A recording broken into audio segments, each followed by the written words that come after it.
Silence is something we often misunderstand. Most of the time, we assume that silence means nothing is really happening, that there's no tension, no pressure, no conflict. But that's not always true. In some societies, silence doesn't mean absence at all. It means control, structure, and intention. Norway is one of the clearest examples of this. When you first look at Norway, everything feels calm, almost effortless.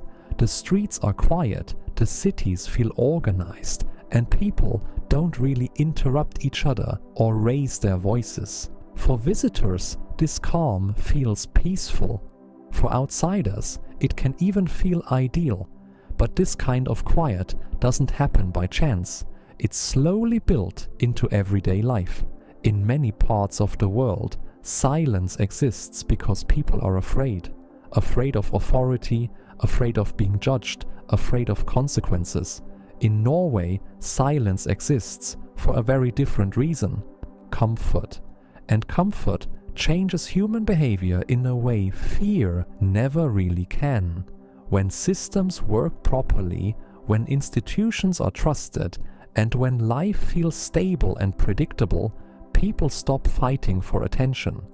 They stop explaining themselves all the time. They stop speaking just to be noticed. Noise slowly loses its purpose, and silence starts to feel efficient. Over time, this efficiency turns into culture. From a young age, people learn what is worth saying and what isn't. Not because someone tells them directly, and not because they're punished for speaking, but because they observe. They pick up on small signals and unspoken expectations. No one ever says, "Stay quiet." You just understand when silence makes more sense.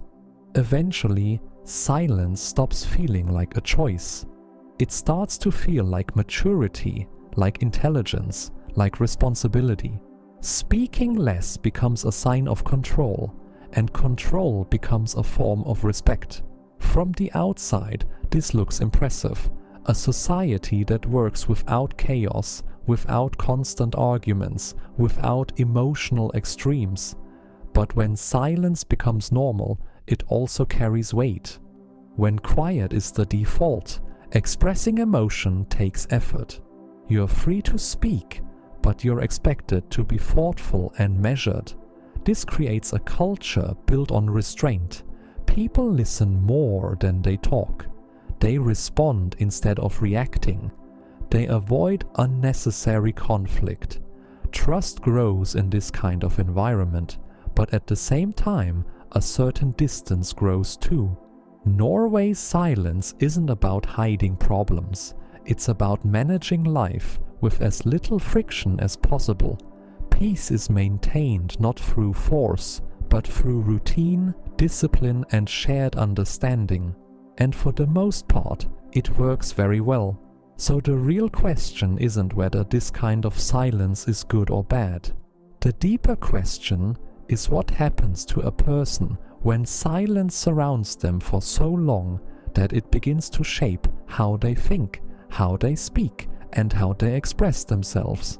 If you enjoy slow, thoughtful stories like this, consider subscribing to the channel and share your thoughts in the comments.